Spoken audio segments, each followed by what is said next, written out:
Part 1. I married a stalker. I met this man in my early 20s. I met him at church. And at the time, this was in Massachusetts, I was going to this church called the Church of Christ. And this church was actually somewhat of an occult, okay? And they had really strict dating boundaries about dating a man in their church, and that you couldn't date anybody that was not in the church. So based on that, it was slim pickings trying to find somebody that was of my caliber or somebody I'd be really comfortable with or whatever. And I did not pick him out of the way. He was not my first pick. He was not my second. Nor was he my third choice for a man. Okay. I always liked them tall and dark and handsome. Okay. And he was not. And so, but I had a man at church that I would confide in and share my life with.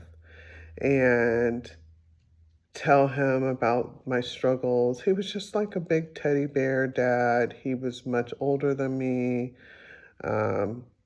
probably like in his late 50s, 60s, and like I said, at the time I was like 19, 20. So I really looked to him for a lot of fatherly advice and what I was looking for. And really a lot of it was I was just trying to gauge, was my perspective of what I wanted a husband or a partner was realistic, or was I overestimating what my wants or desires were. And what happened is my stalker would watch me talking to this man, and then when I would leave, he would go up and he would talk to that man, and he would tell that man he's trying to date me and that he needs some tips.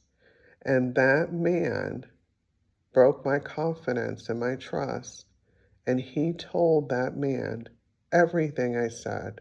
And he repeated word for word what I was struggling with, what I was looking for, and those kind of things. And so then my stalker would then approach me, and he would then say those very things. And I thought that the Spirit of God was moving. I thought the Spirit of God was moving, and that this man was, speaking my language. I thought, wow, he really understands me.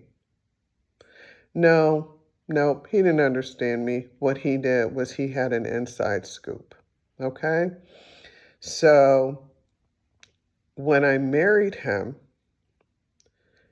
I want to say that right after the honeymoon was trash, just so you know, the honeymoon was absolute trash. Matter of fact, I felt like I was raped my whole honeymoon and not married. The intimacy was trash. But after the honeymoon, he just became a whole nother person. And I was like, wait a minute, what happened to the person I thought understood and knew me, right? And he had won. He was like, I got what I wanted, so now I can be myself. And that self was someone I was not interested in, someone I did not want to be married to, someone I was like somewhat disgusted by.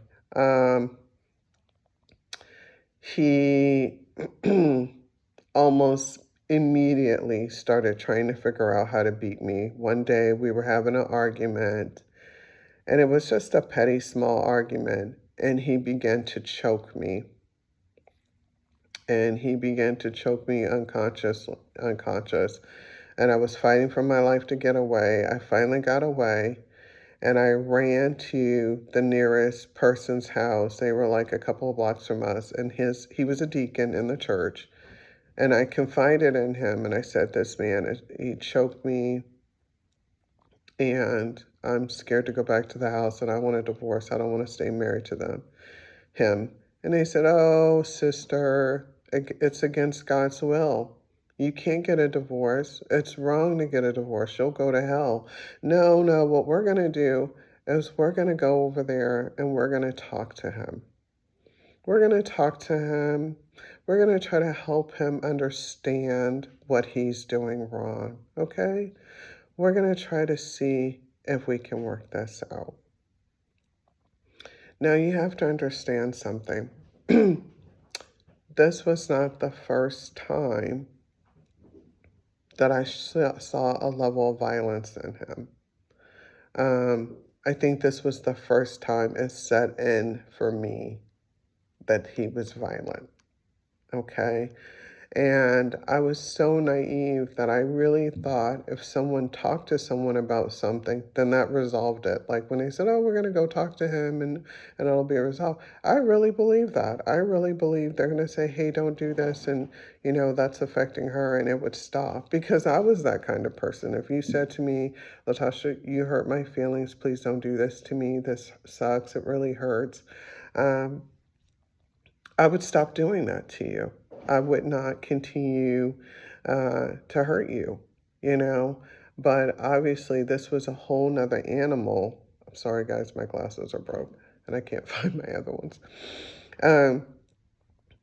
And I couldn't, wrap my mind around the kind of animal that I was actually dating and how serious this situation was at the time, is now, and has continued. And the reason why I've started making these videos and going to continue to make these videos is because I have now been divorced from this person since 2006, but they've been stalking me the entire time.